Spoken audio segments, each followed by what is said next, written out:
struktur organisasi yang paling tepat diterapkan pada startup edukasi digital tersebut adalah struktur fungsional. Hal ini dikarenakan perusahaan telah berkembang menjadi 45 karyawan sehingga struktur yang terpusat langsung pada CEO tidak lagi efektif. Struktur fungsional mengelompokkan karyawan berdasarkan fungsi kerja seperti pemasaran, pengembangan produk, dan keuangan. Dengan struktur ini, pembagian tugas dan tanggung jawab menjadi lebih jelas, sehingga dapat mengurangi tumpang tindih pekerjaan.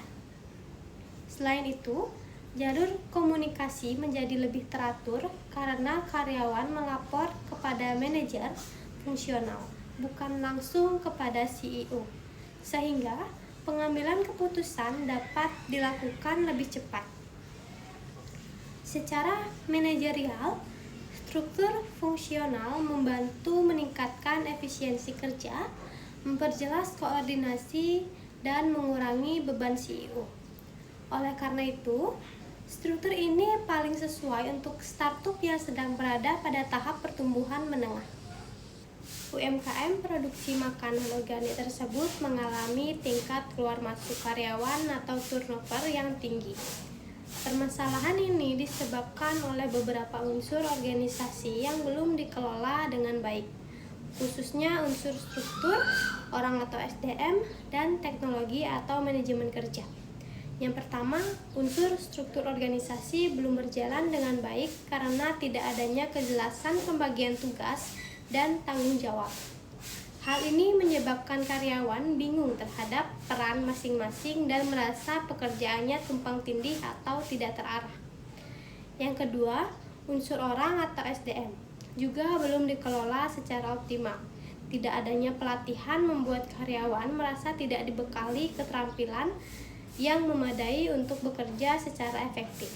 Selain itu, kurangnya komunikasi dari pemilik UMKM menyebabkan karyawan merasa tidak diperhatikan dan kurang dilibatkan dalam aktivitas organisasi. Yang ketiga, unsur teknologi atau manajemen kerja belum mendukung proses kerja secara efektif. Misalnya, tidak adanya prosedur kerja standar atau SOP atau sistem kerja yang jelas, sehingga pekerjaan dilakukan secara tidak konsisten dan menimbulkan ketidaknyamanan bagi karyawan. Untuk menurunkan tingkat turnover, beberapa solusi SDM yang dapat diterapkan antara lain: yang pertama yaitu menyusun deskripsi pekerjaan atau job description yang jelas bagi setiap posisi agar karyawan memahami tugas dan tanggung jawabnya. Yang kedua, menyediakan pelatihan pasar dan pelatihan berkala terutama terkait proses produksi makanan organik dan standar kebersihan. Yang ketiga, meningkatkan komunikasi internal, misalnya melalui briefing rutin atau pertemuan mingguan antara pemilik dan karyawan. Yang keempat, menyusun SOP sederhana sebagai pedoman kerja agar proses kerja lebih teratur dan konsisten.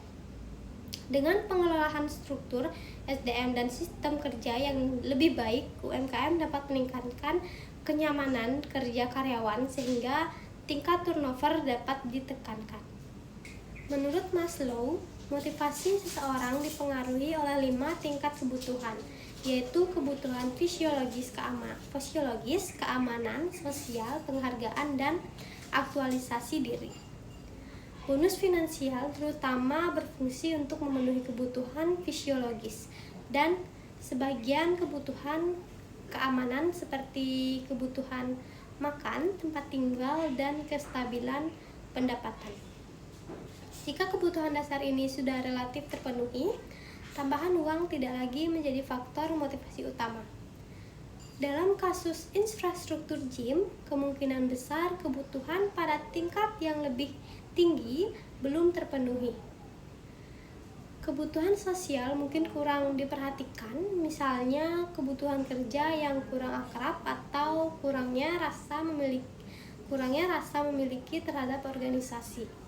Selain itu, kebutuhan penghargaan atau STEM juga belum terpenuhi karena instruktur tidak mendapatkan pengakuan atau atas kinerja, keahlian, atau kontribusi mereka. Bahkan, kebutuhan aktualisasi diri seperti kesempatan berkembang dan meningkatkan kompetensi atau menunjukkan profesionalisme sebagai instruktur juga tidak difasilitasi. Oleh karena itu, pendekatan motivasi yang lebih tepat adalah pendekatan non-finansial yang menyentuh kebutuhan tingkat tinggi. Antara lain, yang pertama, memberikan pengakuan dan apresiasi atas kinerja instruktur, misalnya instruktur terbaik bulanan. Yang kedua, menciptakan lingkungan kerja yang mendukung secara sosial seperti kerja tim yang baik dan komunikasi terbuka. Yang ketiga, menyediakan pelatihan dan mengembangkan kompetensi agar instruktur merasa berkembang dan dapat mengaktualisasikan diri. Dan yang keempat, memberikan kesempatan karir atau peran tambahan seperti menjadi senior instruktur atau trainer khusus. Dengan memenuhi kebutuhan sosial, penghargaan, dan aktualisasi diri, motivasi instruktur dapat meningkat secara lebih berkelanjutan dibandingkan hanya mengandalkan bonus finansial.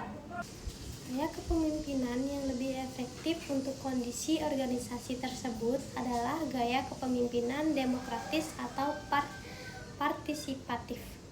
Dalam gaya kepemimpinan ini, pemimpin melibatkan anggota dalam diskusi, memberikan kesempatan menyampaikan ide, serta mempertimbangkan masukan sebelum mengambil keputusan. Gaya ini sangat sesuai untuk organisasi nirlaba yang bergantung pada kreativitas, komitmen, dan motivasi intrinsik para anggotanya. Yang pertama, perubahan dari gaya otoriter ke gaya demokratis dapat meningkatkan kinerja tim melalui beberapa cara.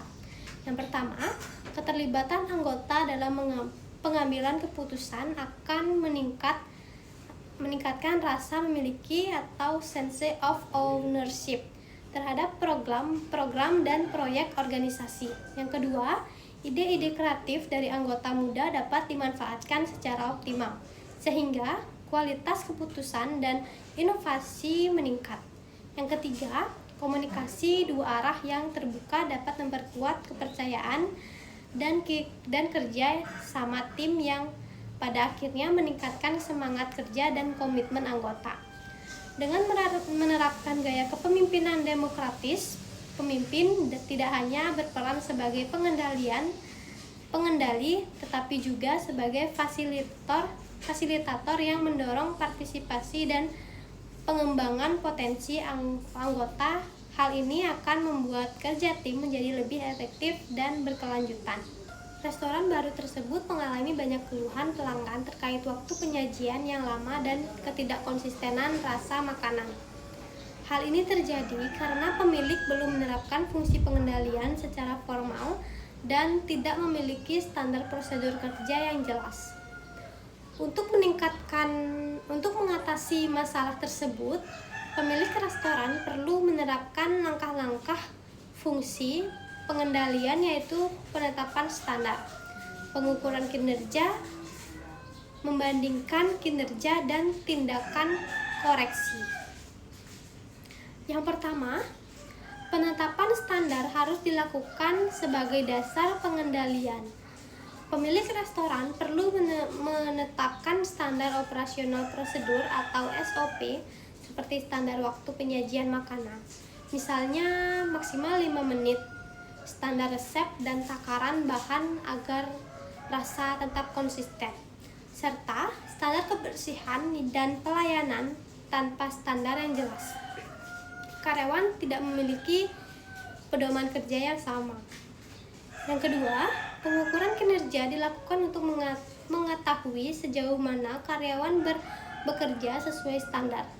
Pengukuran dapat dilakukan dengan mencatat waktu penyajian setiap pesanan, mengevaluasi rasa makanan secara berkala, serta mengumpulkan umpan balik atau keluhan dari pelanggan.